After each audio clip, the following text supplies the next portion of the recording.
मला असं वाटतं की कोणताही व्यवसाय करताना आपल्याला कनेक्ट्स खूप महत्वाचे आहेत, कॉन्टॅक्ट्स खूप महत्वाचे आहेत. तुम्हाला ती जाळी निर्माण करता आली पाहिजे.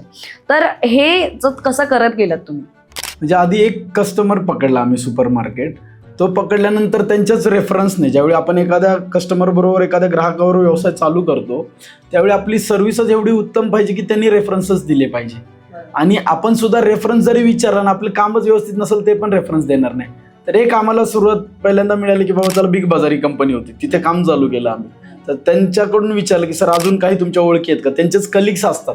तर तुम्ही एखाद्या इंडस्ट्रीत काम करत असाल तर ऑटोमॅटिकली त्यांचेच कलिग्स वेगवेगळ्या कंपनीमध्ये काम करतात. तर सांगितलं की तुम्हाला आमची सर्व्हिस चांगली वाटली का? हो. आम्ही माल चांगला देतोय का? तर हो. तर सर मग काही रेफरन्सेस द्याल का आम्हाला की जिथे जाऊन आम्ही व्यवसाय करू शकतो? आणि थोडंफार ह्या रिटेल बॅकग्राऊंडचंच इन्फॉर्मेशन माहीत असल्यामुळे आमचे पण कनेक्ट होते.